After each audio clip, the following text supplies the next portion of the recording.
Hello friends, welcome to chem Shastra. I hope आपका सबका exam preparation is going good. You are enjoying your preparation, you are enjoying your learning process and आप लोग मेरे साथ सब हो अब तक नई चीज़ पढ़ने के लिए। आज एक सबसे इंपॉर्टेंट चीज़ हम लोग डिस्कस करने वाले, दैट इज़ अनसॉल्व क्वेश्चंस। ठीक है, अनसॉल्व क्वेश्चंस के सॉल्यूशन तो मिल जाते हैं। ठीक है, नोट्स वगैरह कहीं ना कहीं आपको आंसर क्वेश्चंस जो रहते हैं, प्रॉब्लम्स रहते हैं फॉर अ स्पेसिफिक टॉपिक, वो तो आपको मिल जाते हैं। लेकिन आपको ऐसा लगता है कोई एक्सप्लेन कर देता तो बहुत अच्छा होता। कुछ नंबर दिखता है, मैजिकल नंबर आगे आ जाता है, देन यू गेट कंफ्यूज, साला ये क्या आ गया। So there are lot of confusions की जो स्टूडेंट थोड़ा फेस करते हैं। तो just as to help you, I have decided that कि जैसे ही चैप्टर खत्म होता है उसके अनसॉल्व क्वेश्चंस मैं आपको सॉल्व करके दूंगा। सॉल्व क्वेश्चंस देख लेना, based on solve question unsolved questions आप 90% 95% सॉल्व कर सकते हो। 5% यहाँ वहाँ थोड़ा सा दिमाग लगाना पड़ता है कि सर अभी इसमें क्या करना है। So just I wanted to give you that kind of confidence कि धीरे धीरे कॉन्फिडेंस बिल्ड होगा। अभी आप मुझे पूछे कि सर क्वेश्चन कितने हैं इसमें, तो जो नया सिलेबस है, this is based on the Maharashtra state board का नया सिलेबस है, उसमें क्वेश्चन है 1 to 9।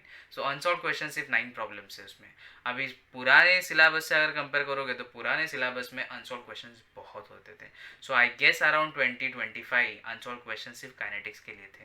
तो 90% जनता खुश है कि अच्छा हो गया, अनसॉल्व क्वेश्चंस कम हो गए। थोड़ा उनका टेंशन आता था, उनको थोड़ा बीपी हाई हो जाता था, यार इतने अनसॉल्व क्वेश्चंस कैसा सॉल्व करेगा, इतने unsolved questions. But that's the one thing that you got to understand कि जितने आपको क्वेश्चंस मिलेंगे उतना बेटर है, जितना आप क्वेश्चन सॉल्व करोगे उतना बेटर है, बिकॉज उससे आपका कॉन्फिडेंस बढ़ता है एंड आपका जो स्पेसिफिक टॉपिक रहता है उसके ऊपर एक होल्ड बढ़ जाता है। सो ऐसा नहीं है कि यू शुड बी हैप्पी, ऐसा भी नहीं है यू शुड बी सैड। कि ऐसा नहीं कि नो क्वेश्चन है सो इसका मतलब कि कुछ वापस आपके जो 10% जनता है कि जिनको ज़्यादा क्वेश्चन सॉल्व करने की आदत है, उनके लिए ऐसा नहीं कि आपके लिए बहुत बड़ा कुछ बुरी चीज़ है। Because in that 9 question also they try to make it a variety of question. So सिर्फ नंबर ऑफ क्वेश्चन ज़्यादा सॉल्व करना इंपॉर्टेंट नहीं होता, the quantity is not only the thing that matters, also matters what is की type of questions क्या है। So quality of questions, variety of questions. तो ये 9 में उन्होंने जो वैरायटी ऑफ क्वेश्चंस है वो डालने की कोशिश पूरी की है, and obviously you are going to get a different flavour in each and every question. तो दैट्स अ ग्रेट थिंग। तो ऐसा नहीं कि 9 है तो कम है, कोई 9 में भी खुश हो जाएगा, 9 में भी उसको कंसेप्ट समझ में आ जाएगा, किसी को 20 सॉल्व करने की बात भी नहीं आएगा। So it's up to each and every individual, each and every student. हर एक का अलग अलग फंडा रहता है, हर एक बंदा अलग अलग वे से बिहेव करता है, अलग अलग वे से चलता है। सो दैट्स द रीज़न कि you got to keep this in mind, and धीरे धीरे देखते हैं फिर हम लोग क्या करते हैं। तो आज मैं आपको अनसॉल्व क्वेश्चन सॉल्व करके देने वाला हूँ। अभी बहुत सारे लोगों को ये लग सकता है, बहुत सारे नहीं, बहुत कम लोगों को लगेगा कि यार ये अनसॉल्व क्वेश्चन सॉल्व करके आप दे रहे हो तो बच्चे खुद से खुद का दिमाग कहाँ पे लगाएंगे। तो I am not going to give you the direct straightforward answer, थोड़ा सा आपके दिमाग के ऊपर जोर लगाने के लिए बोलने वाला हूँ, then only I am going to give you the final solution of each and every problem. Talking about the next part is the online classes that we have recently started with. तो आपको अगर हमारे साथ जुड़ना है तो 11th 12th IIT JEE NEET and CAT preparation के लिए आप हमारे साथ जुड़ सकते हो। We are there to help you, all of you. So you can call on this number to get the details, 9967025450. We are going to have the only online classes, not the offline classes. वैसे भी lockdown का time है, all the offline classes are also going for the online classes, and that's why there is no logic in starting with the offline classes right now presently. So we are going to help you in on the online platforms. And if you want the further details, call करो या तो फिर WhatsApp पे एक text message डाल दो on this number 9960254550. Now what are the highlights of this things that we are going to deal with is the online lectures you are going to get. So live lecture रहेगा। ऐसा कभी अगर होता है कि आप कोई लाइव लेक्चर मिस करते हो तो उसका एक रिकॉर्डेड वीडियो आपको मिल जाएगा जो आप यूज़ कर सकते हो to study that topic later. और अगर उसमें कुछ डाउट है तो आप वो नेक्स्ट लाइव लेक्चर में पूछ सकते हो। Second one is a batch size is of 10 students. So सिर्फ 10 स्टूडेंट्स का बैच साइज होने की वजह से आपको एक बेनिफिट मिलता है। We are going to give attention to each and every student, and obviously you can ask all the one-on-one questions. Second thing what I can say is the best advantage is you will have a less hesitation, because maybe it can happen कि जो बाकी 9 लोग हैं you will not be knowing them, and कैसा होता है कि students के दिमाग में थोड़ा सा एक रहता है, यार मैं क्वेश्चन पूछेगा तो क्या कोई हंसेगा, ये होगा वो होगा। We are not going to have that kind of environment. You can ask any time question. अगर आपको नहीं समझ में आता you ask that question. Even in my YouTube channel videos also I say this thing कि फ़र्क नहीं पड़ता दुनिया के लिए वो ईजी डाउट है या तो घटिया डाउट है, तो मेरे वर्ड्स में बोलूँगा चिंदी डाउट है। तेरे लिए डाउट है तो तू डाल, ठीक है। तेरे लिए डाउट है, खत्म कहानी। तुझे दुनिया के लिए वो कौन से लेवल का डाउट है, क्वालिटी ऑफ डाउट जज करके तू क्वेश्चन डालते बैठेगा तो ज़िंदगी इसी में चली जाएगी और तुझे समझेगा नहीं कि क्या चल रहा है। वो तो बंदा जिसको समझ में आ गया वो तो आगे बढ़ जाएगा, तू पीछे रह जाएगा। So don't worry about that, you put any damn question, you can ask any damn question, ठीक है। Learn from the best of the faculties. So we have the faculty who are core in specific areas, like ऐसा नहीं कि एक ही बंदा सब पढ़ा रहा है। We are having the people who are very strong in physical chemistry, who are very strong in organic chemistry, who are very strong in organic chemistry. So they are going to there to help you, to guide you. You have the feasibility to join for the specific topic. तो ऐसा hard and fast rule नहीं है, you have to come for the whole chemistry topic या तो as a complete subject आपको join करने की ज़रूरत नहीं है। अगर आपको लगता है, if you already join some classes, आपको लगता है कि for one single topic I need help और for two specific topics I may need help from the outside sources, extra thing, then you can obviously contact us. Obviously uska fees will be much more lesser than what we have for the complete subject.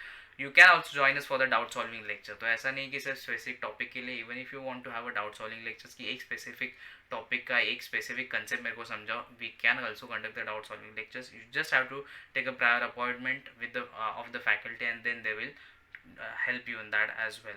And obviously we have the affordable course fee structure. तो बहुत ज़्यादा महंगा course नहीं है. You can call on this number and you can get the complete details. Now moving on to the actual thing that we're going to start with is, इसमें सब मैं आपको दिखाने वाला नहीं है बिकॉज आप फिर बाद में ये हो जाते हैं यार, बहुत नाचना चालू कर देते, अब भी क्या। तो हम लोग को आदत रहती है कि हम लोग बहुत आगे वाली चीज़ें पहले देखने की कोशिश करते हैं, तो पहले क्वेश्चन पढ़ते हैं. तो this is the first question of your chapter chemical kinetics का अनसॉल्व क्वेश्चन है ये. 9 क्वेश्चंस है. तो today we are going to discuss only 1 to 5 questions. In the next video, in the next lecture we are going to discuss 6 to 9 questions. So chemical kinetics का problem number 1, in a first order reaction. पहले पढ़ने का यार, मेरे एक ना best teacher, एक one of the best teacher I can say, कि जिन्होंने मुझे पोस्ट ग्रेजुएट के टाइम पे केमिकल इंजीनियरिंग पढ़ाया था, तो उन्होंने हमें बोला था जब प्रॉब्लम्स रहते थे, he was used to be he was a very cool guy, ठीक है, ट्रस्ट में. तो वो हमें बोलते थे अगर आपको प्रॉब्लम क्या नहीं समझता प्रॉब्लम पहले पढ़ो, ठीक है. Use to focus on this, use to say this. हम लोग को लगता था यार सर क्या बात कर रहे हो कि प्रॉब्लम पढ़ो, प्रॉब्लम तो कोई भी पढ़ेगा. और फिर बाद में हम लोग बोलते सर पढ़ा लेकिन समझा नहीं, अभी क्या करना है. सो ही वाज यूज्ड टू से कि रीरेड इट. यार मैंने बोला यार पढ़ा, फिर भी बोल रहे अभी वापस पढ़ो. तो ठीक है, हम लोग वापस पढ़ते थे. Then he used to ask again कि समझा अभी, हम लोग बोलते थे नहीं. तो he was used to say read it again. तो यार हम लोग को समझा नहीं है क्या चल रहा है, but trust me, the more you read the problem the more you get comfortable with it. और उसमें से आपको डेटा निकालना is a very important thing. आपको पता ही नहीं कि प्रॉब्लम्स में क्या दिया है और क्या निकालना है, तो आप क्या करोगे, कुछ भी नहीं फायदा. सो प्रॉब्लम स्टेटमेंट जो रहती है वो पढ़ के you should be in a position to grab that data, to take out that data, ठीक है. तो छोटे छोटे फ्रैगमेंट्स में, he was to say the same thing कि छोटे छोटे सेगमेंट्स में, छोटे छोटे फ्रैगमेंट में प्रॉब्लम को डिवाइड करो. अगर पूरा 4 लाइन समझ में नहीं आता, एक एक लाइन पढ़ो, एक एक लाइन से डेटा क्या निकल रहा है वो देखो, बाद में देखते हैं कि वो डेटा का क्या करना है. So we are going to follow the same strategy. I am just going to be very slow and steady so that कि आपको इजीली समझे चीज़ें. मैंने बोला है हर टाइम कि डजेंट मैटर कि कितना टाइम लगता है, ठीक है. जैसे मैंने बोला है for any subject for that matter, not only chemistry, physics या मैथ्स या biology, any damn subject in this world, you can't expect कि तुम लोग 2 मिनट में जैसा मैगी बनता है वैसे जिंदगी में हर चीज़ें पढ़ लोगे, ठीक है. वैसा नहीं होता. If it's a new concept, it's something new to you, you got to give that required time for that understanding of that particular topic. अगर वो नहीं दोगे तो आपको समझेगा नहीं. हाँ, इट्स वेरी ऑब्वियस, अगर अभी यहाँ पे टाइम आपका ज़्यादा दोगे तो रिवीजन के लिए आपको टाइम कम लगेगा. अगर यहीं पे अगर आप एकदम घाई घाई में पढ़ोगे, फिर बाद में जाके यार रिवीजन के टाइम पे तुमको कुछ समझेगा नहीं, फिर बाद में वहाँ पे ज़्यादा टाइम देना पड़ेगा. So that is not going to be helpful process. वहाँ पे कॉन्फिडेंस भी कम हो जाएगा, यार इतना पहले पढ़ा था फिर भी याद नहीं है. अभी अच्छे से पढ़ लोगे, बाद में फिर रिवीजन के टाइम पे कॉन्फिडेंस भी आएगा, यार नहीं मेरे को इतना याद है because I studied it so well कि मेरे दिमाग से वो गया नहीं है, और रिवीजन भी आपका जल्दी खत्म हो जाएगा. So that's the reason, take your time. कुछ घाई नहीं है ज़िंदगी में, कुछ दौड़ना नहीं है अपने को. एक धीरे धीरे ख़त्म करेंगे, ठीक है. एक एक टॉपिक धीरे धीरे खत्म करना और एक एक चीज़ों को घुस घुस के समझना है हमें. So the first question is in a first order reaction, ठीक है. तो इतना तो समझ में आ गया कि फर्स्ट ऑर्डर रिएक्शन के बारे में बात कर रहे हैं. The concentration of reactant decreases. This is a very important word. The concentration of reactant decreases from 20 मिली मोल पर डी एम क्यूब टू 8 मिली मोल पर डी एम क्यूब. तो कॉन्सेंट्रेशन जो है रिएक्टेंट का, तो वो कम हो रहा है. कहाँ से 20 मिलीमोल से लेके 8 मिलीमोल तक कम हो रहा है। तो 20 मिलीमोल से लेके मतलब ये हो गया आपका इनिशियल कॉन्सेंट्रेशन। तो अगर मुझे बोलना in a simple word, this initial concentration जिसको हम लोग रिप्रेजेंट करते हैं बाय A0। सो ये रिएक्टेंट का मेरा इनिशियल कॉन्सेंट्रेशन हुआ। Second thing that you got to know is you got to understand is जब कभी एक रिएक्शन होता है, ठीक है, सो सपोज अगर एक रिएक्टेंट ए से पी प्रोडक्ट में कन्वर्ट होता है तो रिएक्टेंट का कॉन्सेंट्रेशन वी नो दिस कि in a due course of reaction, in a due course मतलब क्या, जैसे जैसे रिएक्शन आगे बढ़ते जाता है वैसे रिएक्टेंट का कॉन्सेंट्रेशन क्या होता है, कम होता है एंड प्रोडक्ट का कॉन्सेंट्रेशन बढ़ते जाता है। So when you are saying decreases from, it means initially 20 millimole था और अब उसका कॉन्सेंट्रेशन 8 मिलीमोल्स हो गया। अभी अब उसका कॉन्सेंट्रेशन हो गया मतलब the concentration of a reactant eight time T. तो ये जो 8 मिलीमोल पर डीएम क्यूब है that is what, that is your concentration 80, ठीक है, that means it's the concentration of reactant eight time T. तो 20 मिलीमोल बोला इनिशियल कॉन्सेंट्रेशन, 8 मिलीमोल आपको पता है कि अभी का कॉन्सेंट्रेशन इन 38 मिनट्स। ओके, तो ये कितने टाइम में हो रहा है ये भी बता दिया। सो यहाँ पे आपको मिल गया ये टी। तो डेटा फाइंड आउट करो 38 minutes what is the half life. तो आपको पूछा है टी हाफ क्या होगा, ठीक है। सो टी दिया हुआ और टी हाफ पूछा है। अभी बहुत बड़े 30 मार खान मत बन जाना कॉन्फिडेंस में आके, this is not going to be the confidence, और कॉन्फिडेंस हो जाएगा। कुछ बंदे एकदम मस्त बोलेंगे कि जैसे हम लोग बचपन में क्या रहता था ना, 10 पेन का प्राइस 20 रुपये, ठीक है, या तो फिर 20 रुपये में 10 पेन मिलता है, तो 10 रुपये में कितना पेन मिलेगा, तो क्रॉस मल्टीप्लिकेशन करके आंसर। तो वो लॉजिक यहाँ पे मत निकालना, ठीक है। यहाँ पे आप दे बोलोगे यार ये 38 मिनट्स में इतना कन्वर्ट हो रहा है तो इसको क्रॉस मल्टीप्लिकेशन करके आंसर मिलेगा, तो वैसा नहीं मिलने वाला। वैसा अगर आपको मिलता वो अगर बिहेवियर कंसिस्टेंट होता, ठीक है। ऐसा नहीं कि कॉन्स्ट उतने ही रेट जो है डिक्रीज का रेट है वो थ्रू आउट द रिएक्शन अगर सेम रहता तो ही आपको ये क्रॉस मल्टीप्लिकेशन करके कुछ आंसर मिल सकता था, बट वो स्ट्रेट नहीं रहता। स्ट्रेट मतलब क्या, दैट इज नॉट कंसिस्टेंट, ठीक है। वो आपने देखा है वो graph, it is exponential graph, तो वो कम होते जाता है, फिर बाद में उसका कर्व आता है, फिर बाद में स्टेडीली धीरे धीरे धीरे कम होते जाता है रिएक्टेंट का concentration. So you know that. So ये अप्लाई करके लॉजिक कुछ मिलने वाला नहीं। और इतना अगर स्ट्रेट फॉरवर्ड और सिंपल होता तो वो पूछते ही क्यों, और फिर इतना कंसेप्ट पढ़ाते ही क्यों, ठीक है। तो वो that is not the thing. So half life मेरे को निकालना है, ठीक है। डेटा मिल गया मेरे पास, ये है फर्स्ट चीज। A0 निकालना, A0 है मेरे पास, AT है मेरे पास, T है। What I want to find out is a T half, ठीक है। सो डेटा में पहले लिख लेगा for this specific reaction what is going to be the data is going to be concentration of A0 that is a 20 millimole per dm cube, concentration of AT that is a 8 millimole per dm cube and time है 38 minutes, ठीक है। moving on to the next part is to find भी मेरे को पता चल गया मेरे को क्या निकालना है, T half निकालना है, that is a half life for this particular problem, ठीक है। in this reaction मुझे उसका half life निकालना है। Now moving on to the next part is the formula, नहीं बोला मैंने, formulae बोले because you are going to require two things. First is आपको पता है this is a first order reaction. So first order reaction के लिए formula क्या होता है, T half is equal to 0.693 upon K. That's a formula for the half life of the reaction. अगर half life for a first order reaction, अगर half life निकालना है उसके लिए आपको वैल्यू क्या चाहिए, के चाहिए। But if you see the data A0 दिया हुआ है, AT दिया हुआ है, T दिया हुआ है, बट के किसी ने नहीं दिया। तो इसका मतलब बोला मुझे हाफ लाइफ निकालने के लिए, लेकिन हाफ लाइफ निकालने के लिए मुझे रेट कांस्टेंट का वैल्यू चाहिए जो दिया नहीं है।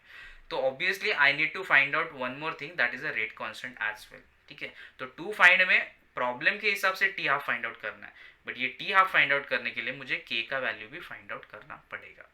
वो कहाँ से मिलेगा, सो फर्स्ट ऑर्डर रिएक्शन का ये इंटीग्रेटेड रेट लॉ का इक्वेशन है, जाके एक बार देख लो, प्रीवियस वीडियो में एक्सप्लेन किया हुआ है मैंने हाउ दिस रिएक्शन आ रहा है, we are going to derive this, we derive this, ठीक है। तो वो एक बार देख लेना, समझ में आ जाएगा। So k is equal to 2.303 upon T log to the best of A0 upon AT, ये फॉर्मूला है।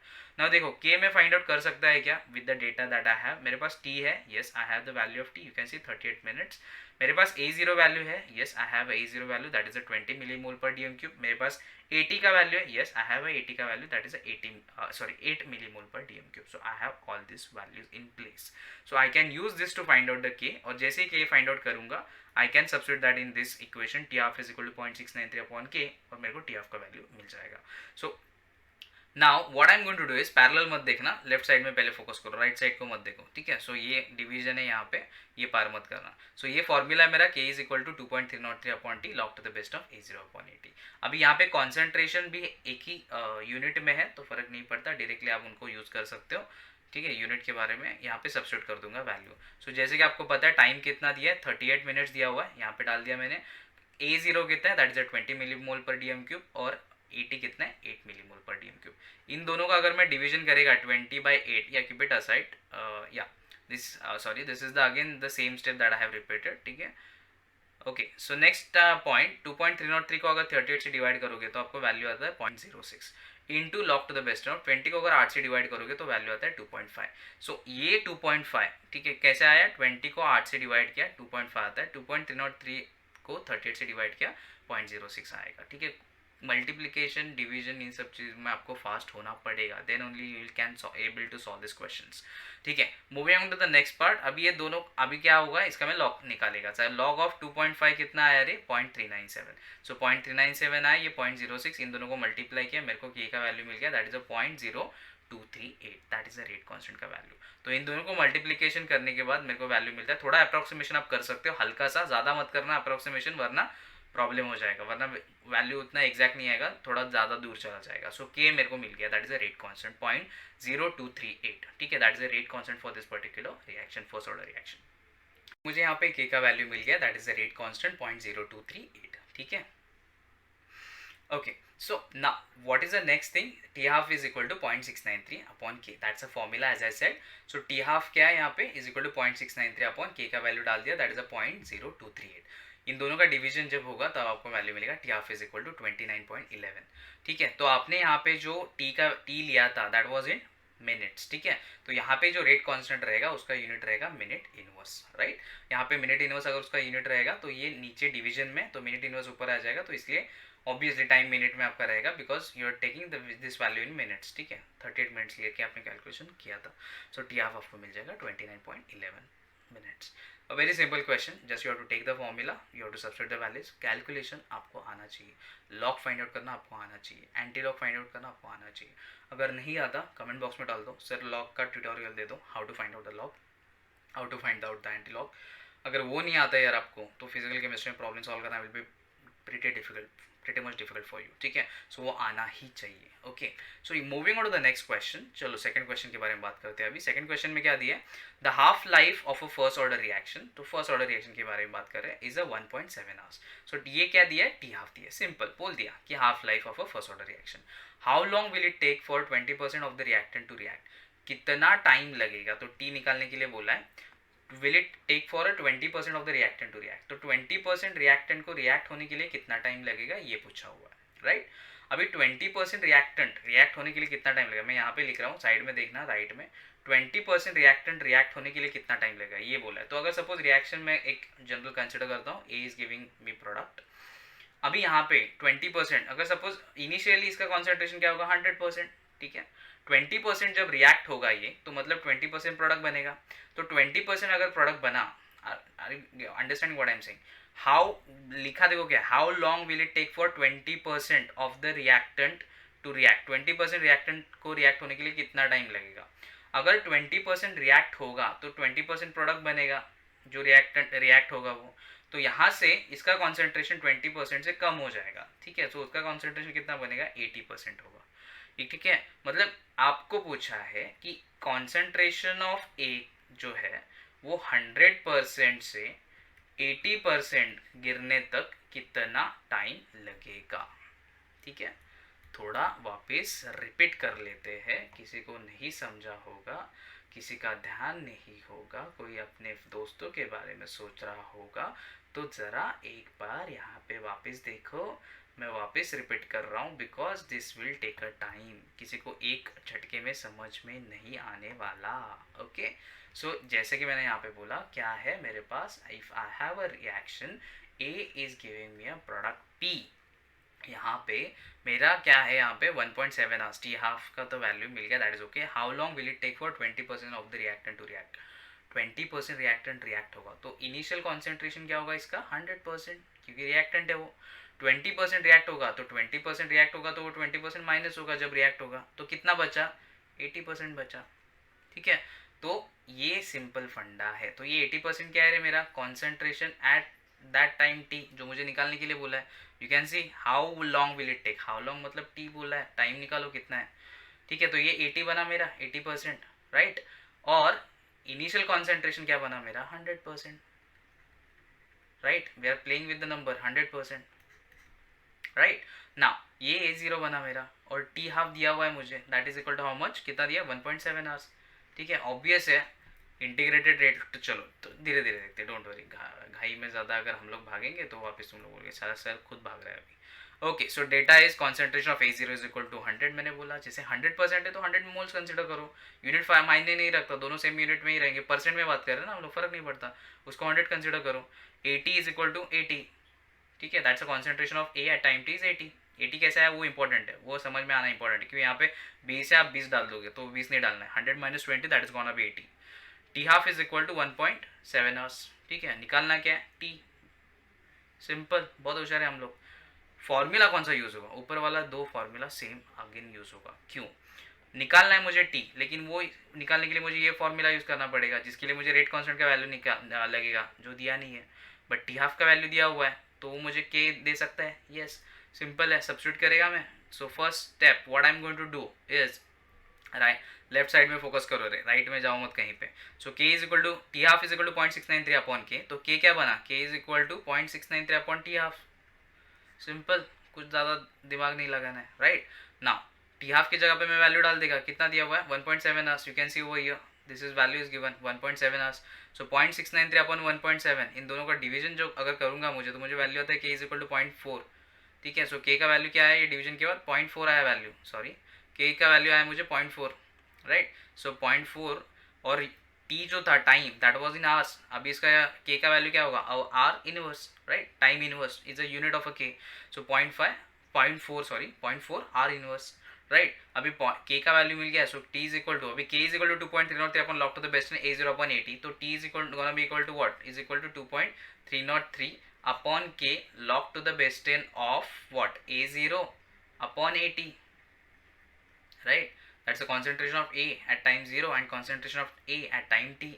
अभी यहाँ पे आप देख सकते हो कि ये मैंने रीअरेंज किया, तो यहाँ पे सब्स्टिट्यूट कर दिया वैल्यूज, के का वैल्यू 0.4, A0 है 100, 80 है 80।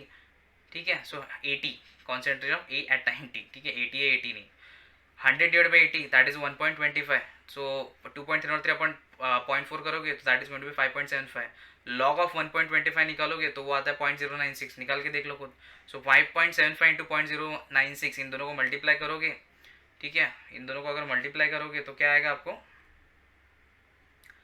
ओके या देर इज या 5.75 इंटू 0.096, इन दोनों को मल्टीप्लाई करोगे तो वैल्यू आता है 0.552, बट जो आपके बुक है, बुक में ये जो आंसर है वो दिया है मिनट्स में, अभी ये जो मल्टीप्लाई करके आंसर आएगा that will be in hours, क्यों, क्योंकि के का यूनिट इज आर इनवर्स, तो ये मेरे को आवर्स में मिला, दैट इज 0.552, मिनट्स में कैसे कन्वर्ट होगा, अभी क्रॉस मल्टीप्लिकेशन वाला फंडा यूज कर सकते हो। सो उसको मल्टीप्लाई बाय मिनट्स, तो into 60 that is comes out to be 33.12 minute, simple. ठीक है, ज़्यादा डिफिकल्ट नहीं, थोड़ा एक अलग चीज़ है कि 20% कंप्लीट होने के लिए 20% अगर रिएक्शन का कॉन्सेंट्रेशन बनाना है तो फिर कितना टाइम लगेगा, so that's something that you got to understand, इसलिए मैंने ऊपर वो चीज़ एक्सप्लेन की, then only I went on to the solving main question, तो वो समझना इंपॉर्टेंट है, बाद में कैलकुलेशन तो वो आपके ऊपर है ऑब्वियसली, कितना स्पीड है आप, कितना कंफर्टेबल हो कैलकुलेशन में, that is up to you. Moving on to the next problem, that is a problem number 3, so let's talk about that. So क्या दिया हुआ है यहाँ पे, the energy of activation for a first order reaction is 104 kilojoule per mole, activation energy that is A दिया हुआ है, rate constant at 25 degree Celsius 3.7 into 10 to the power of -5, that is the k is given. What is the rate constant at 30, rate constant दो बार पूछा, एक दिया भी है पूछा भी है, that means activation energy दिया हुआ है, टेम्परेचर अलग अलग दिया हुआ है, so this temperature जिसके लिए k दिया हुआ है that is a T1, तो ये बना K1, आपको पता है, sorry not small T, it's a capital T1 K1, आपको पता है कि rate constant is a temperature dependent, तो अगर टेम्परेचर बढ़ेगा तो रेट कांस्टेंट चेंज होता है, मतलब अगर टेम्परेचर चेंज होगा तो रेट कांस्टेंट चेंज होता है। So what is the rate constant, मतलब ये दूसरा रेट कांस्टेंट पूछा, that is a K2 at temperature 30 degree Celsius, so this is a T2, okay, K2 T2 T1 K1 and ये दिया हुआ है that is 104 kilo joule per मोल, और are का वैल्यू दिया दैट, अगर नहीं दिया हो तो भी ये रट लो 8.314 जूल्स पर केल्विन पर मोल, ये याद रखना ही चाहिए आपने। Now let's try to understand how we can go ahead with solving of this question. Now if you can see activation energy यहाँ पे क्या है, it is 104 kilo joule per mole, right, यहाँ पे हम लोगों ने निकाला मतलब दिया हुआ है, K1 is equal to 3.7 into 10 to the power -5 second inverse, T1 कितना है रे, अभी T1 298 कहाँ से आया सर, 25 प्लस 273 केल्विन में कन्वर्ट करना पड़ेगा ना, डिग्री सेल्सियस में कभी हम लोग प्रॉब्लम सॉल्व करते हैं, कभी नहीं करते, so 25 plus 273 that comes out to be 298 kelvin. T2 कितना है रे, 20 sorry not yeah 273 plus 30 degree Celsius that comes out to be 303. ये केल्विन का वैल्यू मिल गया. टू फाइंड क्या करना है मेरे को, K2 फाइंड आउट करना है, that is the second rate constant. ठीक है, K2 at a temperature T2. Log of, अगर आप एक्टिवेशन एनर्जी के साथ फॉर्मूला देखोगे तो ये फॉर्मूला दिया हुआ है हम लोगों ने एक्टिवेशन एनर्जी आरएनएस इक्वेशन के बाद ये डिस्कस किया हुआ है. So log to the base in K2 upon K1 is equal to E upon 2.303 plus T2 minus T1 into T1 into T2. सब वैल्यूज है आपके पास. K2 का वैल्यू आपको निकालना है. ठीक है, this is a question mark. X K1 दिया हुआ है, EA दिया हुआ है, R दिया हुआ है, T2 दिया हुआ है, T1 दिया हुआ है. ये T1 और T2 भी सेम ही है. ठीक है, सब्स्टिट्यूट करना है, कैलकुलेशन करो, आंसर निकालो. कुछ तो बड़ी बात नहीं है. सो कैलकुलेशन एक बार एक्सप्लेन कर लेता हूँ मैं आपको. So log of 10 this is the same formula I have written over here. और अभी सब्स्टिट्यूट कर दो वैल्यूज. ठीक है, सो वैल्यू सब्स्टिट्यूट करने के बाद क्या आएगा, लॉग ऑफ K2 अपॉन ये कितना है रे 3.7 into 10 to the power of -5 मतलब कितना 0.000037. So 0.000037 is equal to log of ये कितना है, activation energy is given in 104 kilo joule per mole. तो उसको जूल्स में कन्वर्ट करना पड़ेगा. क्यों? बिकॉज गैस कांस्टेंट का यूनिट क्या है, जूल्स में. तो गैस कांस्टेंट अगर जूल्स में है तो एक्टिवेशन एनर्जी किलो जूल में लेकर चलेगा क्या, नहीं. तो किलो जूल में कैसे कन्वर्ट होगा, 104 किलो जूल्स है, ये जो 104 है 104 किलो जूल्स है, तो जूल्स में कैसे कन्वर्ट होगा, 104 kilo joules will be equal to what, that is going to be equal to 104 into 10 to the power of 3 joules. तो किलो ना, so that is nothing but 104,000, that's it. So ये 10 just calculation के लिए लिखा हुआ है मैंने यहाँ पे 104,000 डिवाइड बाई 2.303 इंटू 8.314 और यहाँ पे वैल्यूज आ गया T2 का 303 माइनस 298 डिवाइड बाई 298 इंटू 303. ठीक है, नेक्स्ट स्टेप में क्या आ जाएगा अपना.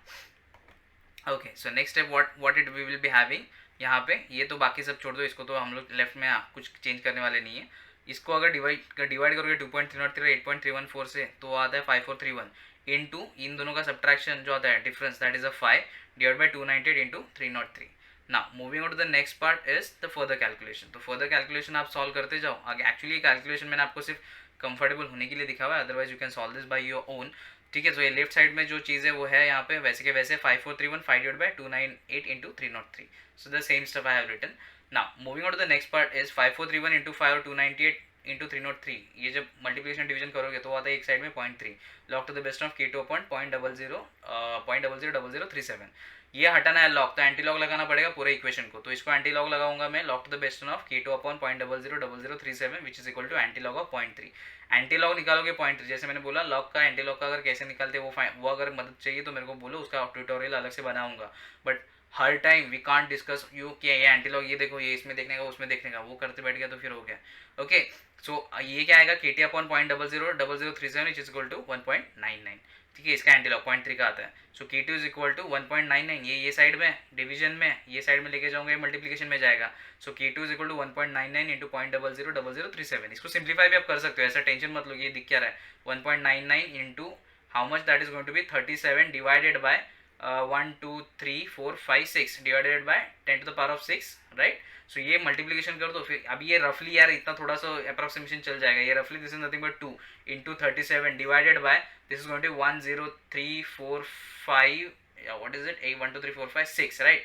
2 इंटू 37 का डबल कितना होता है, 37 दो पार्ट्स में डिवाइड करो कितना 30 एंड 7 30 का डबल 60, 7 का डबल 14, 60 14 मतलब कितना बना 74 डबल बना डिवाइडेड बाय कितना था 1 2 3 4 5 1 2 3 4 1 2 3 4 5 6. सो ये कितना बनेगा 7.4 into 10 to the power of -5. आया ना उतना ही वैल्यू. ये है जो मैं बोल रहा है, कैलकुलेशन सिंप्लीफाई करो, वो ये चीज़ है, ज़्यादा दिमाग मत दौड़ाओ. ठीक है, सो K2 इज इक्वल टू 1.99. ये कौन पागल के जैसा करते बैठेगा, 1.99 is nothing but equal to 2. तो ये 37 का डबल करो divide by 10 to the power of 6, तो वो आता है 74 into 10 to the power of -6. Decimal point एक शिफ्ट कर दिया, that is 7.4 into 10 to the power of -5. That is your final answer. और रेट कांस्टेंट का यूनिट क्या रहेगा, जो इसका यूनिट रहेगा वही रेट कांस्टेंट का यूनिट रहेगा दूसरे वाले, तो that is a second inverse, तो इसलिए वो यूनिट आ गया. Simple. Okay, moving on to the next question, that is a question number 4. अगर नहीं समझ में आ रहा है तो वापस पूछ रहे, मैं है इधर ही. Okay, so moving on to the next question, that is a fourth question. What is the energy of activation. ठीक है, चलो ये निकालना है, ये पता चल गया फर्स्ट लाइन में. Of a reaction whose rate constant doubles, something important, rate constant double होता है. ठीक है, when the temperature changes from 303 kelvin to the 313 kelvin. ठीक है, सो यहाँ पे मैं एक चीज डाल देगा, T1 is equal to 303 kelvin. ठीक है, T2 कितना है रे, T2 is equal to 313 kelvin.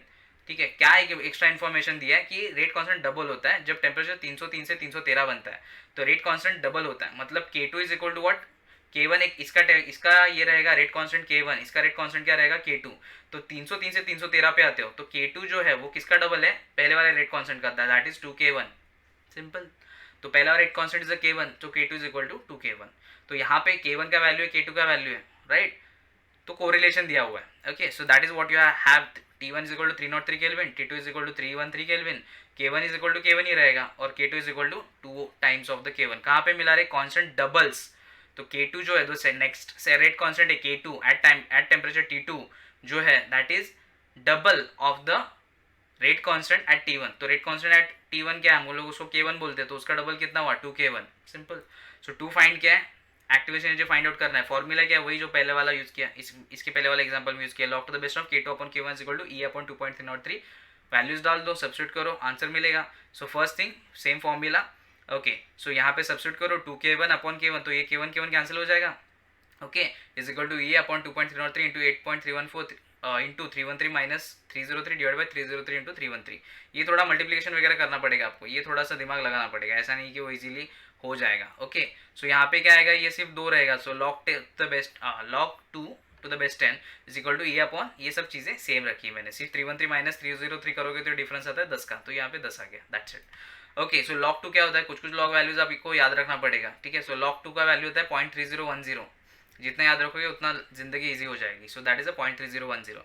सो ये आ गया, ढूंढते मत बैठना, कुछ log 2 log 3 कभी कभी याद रखना पड़ता है बिकॉज कॉम्पिटेटिव एग्जाम्स में काम आता है। So is equal to 0.3010 is equal to E upon 2.303, बाकी सब same.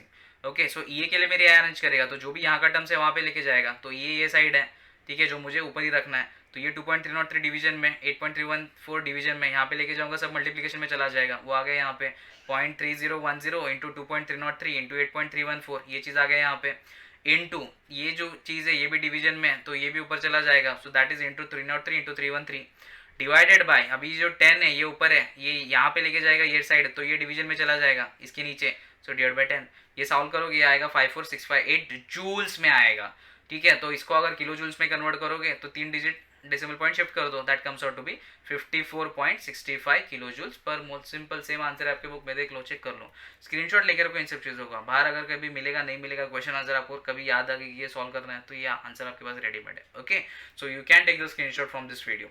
Okay, last problem of the day, ठीक है, दिमाग में घुस रहा है सब या बाउंस हो रहा है। केमिकल काइनेटिक्स का problem number 5, the rate constant of a reaction at a 500 degree Celsius. तो रेट कांस्टेंट दिया हुआ है at a 500 degree Celsius. Okay, so temperature दिया हुआ है, राइट, K दिया हुआ है, that is a rate constant 1.6 into 10 to the power of 3।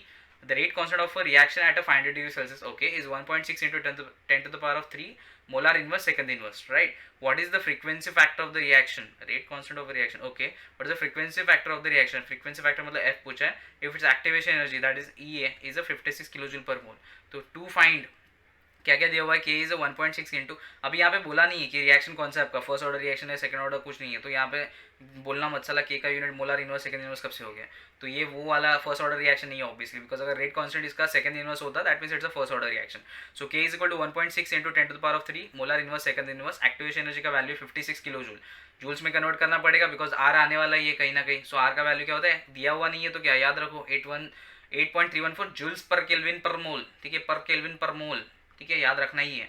So T is given in degree Celsius, तो उसको केल्विन में कन्वर्ट करेगा, 500 degree Celsius plus 273, that comes out to be 773 kelvin. Okay, पूछा क्या है मेरे को, क्या पूछा है रे बाबा, एक्टिवेशन एनर्जी दिया हुआ है, पूछा क्या है सारा, rate constant of reaction 500 degree Celsius, what is its frequency factor. Okay, frequency factor पूछा हुआ है। Okay, so frequency factor is not F, I am so sorry, it's a A, ठीक है, which is also called as a pre exponential factor Arrhenius equation में। So A पूछा हुआ है मेरे को। ओके, सो फॉर्मूला क्या है, ये फॉर्मूला दिया हुआ है आपके बुक में, ये कहाँ से आता है, वो अपना है ना formula, A is equal to E raise to minus E upon RT।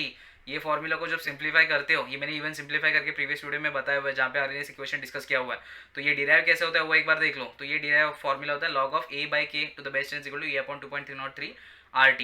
A निकालना है, K दिया हुआ है, E दिया हुआ है, R पता है 8.314, T दिया हुआ है, सब्स्टिट्यूट करो आंसर निकालो। सो सॉल्यूशन यहाँ पे देख सकते हो आप, log of A by K, same formula. Now substitute the values whatever you have, just a minute, substitute the values that you have. So log of A divide by K का value कितना दिया है रे बाबा, कि 1.6 into 10 to the power of 3, that is nothing but 1600 okay, 1600 is equal to 56,000 कितना है रे बाबा, 56,000 कहाँ पर गया, हाँ ओके, किलो जूल्स में, तो जूल्स में कन्वर्ट करेगा, so that is 56,000 joules divide by 2.303 into 8.314 into 773। तो ये जब मल्टीप्लीकेशन करोगे पूरा, ठीक है, स्टेप वाइज मल्टीप्लीकेशन दिया हुआ, इन सबको सॉल्व करोगे तो राइट साइड में आएगा, लेफ्ट साइड को भूल जाओ 2 मिनट के लिए, 3.78 है जब पूरा मल्टीप्लीकेशन करोगे तब। ये पूरा मल्टीप्लीकेशन होने के बाद आपको क्या करना है, लॉग निकालना है, तो क्या करेगा, पूरा इस टर्म का एंटी लॉग ले लेगा, तो anti log of 3.78 and anti log of this term, तो ये लॉग कैंसिल हो जाएगा, ठीक है, ये चीज़ यहाँ पे कैंसिल हो गया, anti log of 3.78 comes out to be 6025.59, लेके देखो, और इनटू मल्टीप्लाई बाय क्या हो गया, 16 हो गया। तो अभी यहाँ पे भी ज़्यादा दिमाग मत दौड़ाओ, 6025 इसको इतना नंबर ले लो, into 1600 is nothing but 16 into 100, तो 100 विंडेड नंबर के साथ बाद में खेल सकते हैं, तो 16 को मल्टीप्लाई करो, ये नंबर से जो आएगा उसको 100 से मल्टीप्लाई कर दो, that comes out to be 6025 into 0.59 into 1600, जो आप मल्टीप्लीकेशन करोगे that comes out to be 9.64 into 10⁻6 molar inverse second inverse. Okay, so this is not a K, this is a A, I'm so sorry, this is a A, that's a frequency factor, ठीक है। Arrhenius factor जो रहता है, that's sorry, pre exponential factor of the frequency factor और rate constant का unit same होता है, so इसका यूनिट आया molar inverse second inverse, work out करके देख लो वो भी सेम आएगा। Okay, so that is what is your value, that's your final answer, तो ये भी स्क्रीनशॉट लेके रख दो। Okay, moving on to the next part. अगर आपको चाहिए तो एक काम करता हूँ मैं, ये जो सब सोल्यूशन है ना, ये अभी हम लोग जब लिखते हैं तो थोड़ा सा मैसेज हो जाता है, मे बी आपको बाद में समझे ना समझे, ये मैं आपको एक्सप्लेन करने के लिए लिखते रहता हूँ सब, ठीक है। तो इसका जो अच्छा वाला जो ये रहेगा स्क्रीनशॉट लेके मैं आपको एक वीडियो के एंड में डाल दूंगा, तो वीडियो के एंड में अगर चाहिए तो एकदम क्लीन वाला जस्ट एक नोट्स जैसा सॉल्यूशन मिल जाएगा आपको, तो आप रेफर कर सकते हो। Okay, a very favourite slide of mine क्या है अपना रे बाबा, the platforms where we are present, so facebook.com/KMShastra, यहाँ पे जाओ, ग्रुप को फॉलो करो, ग्रुप में आप क्वेश्चन डालो, आपको आंसर मिल जाएंगे। सब्सक्राइबर जितना बढ़ेगा उतना वीडियोस बढ़ेगा रे बाबा, तो जितना वीडियोस बढ़ेगा उतना ज्ञान बढ़ेगा रे बाबा, तो ज्ञान बढ़ाना है तो सब्सक्राइबर्स बढ़ाओ, सब्सक्राइबर्स बढ़ाने तो क्या करना पड़ेगा, शेयर करना पड़ेगा ना, किसके साथ, फ्रेंड्स के साथ करो। और we are having our Instagram handle, that is instagram.com/KMShastra, यहाँ पे जाओ, आपको कुछ कोट्स मिलेंगे लिखे हुए, ठीक है, इमेज फॉर्मेट में, ऑब्वियसली इंस्टाग्राम है ना, और अमेजिंग फैक्ट्स मिलेंगे केमिस्ट्री के जो लिखे हुए कुछ, और website we have our own website, that is www.kemshastra.com, जाओ, यहाँ पे तीनों चीज़ का कंटेंट मिल जाएगा। And we also have our own blogs written और केमिस्ट्री के नोट्स है यहाँ पे, जो आप फ्री ऑफ कॉस्ट डाउनलोड करके अपने पास एज ए रेफरेंस रख सकते हो। So stay home and take care, ठीक है। सो घर पे रहो, पढ़ो, जिंदगी में खाओ पियो पढ़ो, मजे करो। Okay, take care, bye bye.